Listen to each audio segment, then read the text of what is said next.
अपने जीवन में मनुष्य को अनेक बार कई स्थानों पर आना जाना पड़ता है। समाज का अंग होने के कारण वह तरह तरह के सामाजिक कार्य करता, उनमें भाग लेता या सहायता पहुंचाया करता है।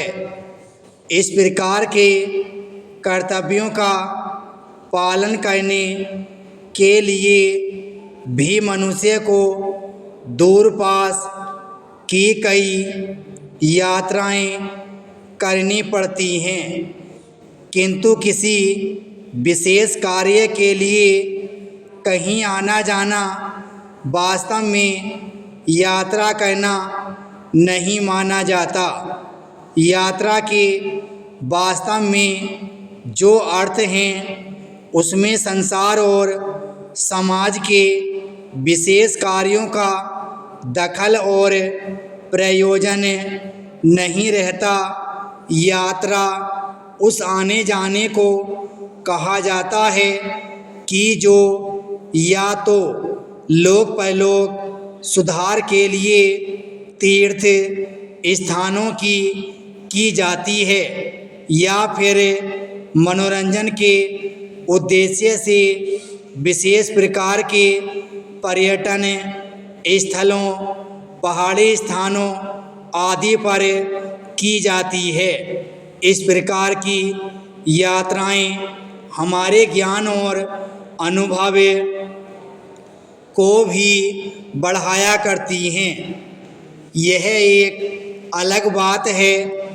इसे अतिरिक्त लाभ भी कहा जा सकता है, पर मनोरंजन के प्रयोजन से की गई यात्रा ही वास्तविक यात्रा कही जाती है, इसमें संदेह नहीं।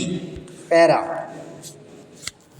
मनोरंजन और उसके माध्यम से नए नए स्थानों के दर्शन, नए नए अनुभव पाने की इच्छा से मैंने अनेक बार यात्राएं की हैं। मसूरी, शिमला आदि पहाड़ी स्थानों पर तो गया ही हूँ।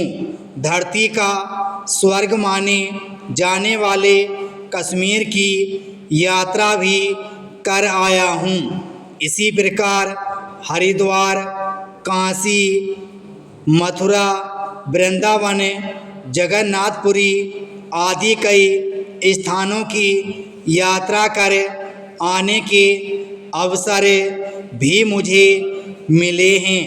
आगरा का ताजमहल और फतेहपुर सीकरी के भवन, अजमेर, जोधपुर, ग्वालियर और चित्तौड़गढ़ के ऐतिहासिक किले भी मैंने देखे हैं। उदय सागर, उस्मान सागर, कई चिड़ियाघर, अजायब घर आदि मैंने देखे हैं। सच कहता हूँ, हर स्थान के दर्शन ने मेरा भरपूर मनोरंजन किया है। मेरी जिज्ञासाएं शांत की हैं, मेरी जानकारियाँ भी बढ़ाई हैं और कई प्रकार के नए अनुभव भी प्रदान किए हैं। इस दृष्टि से मैं किसी भी स्थान की यात्रा का महत्व कम करके नहीं आंकना चाहता। आज भी मुझे जब इन स्थानों पर देखे नए नए दृश्यों, वस्तुओं और वनस्पतियों का स्मरण आता है।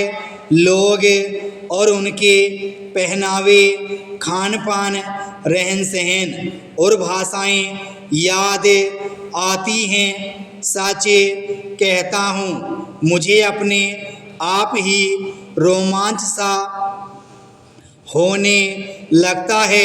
यह सब होते हुए भी अपने आज तक के जीवन में की गई जिस यात्रा को मैं कभी एक पल के लिए भी नहीं भुला पाता हूँ वह है कन्याकुमारी की यात्रा।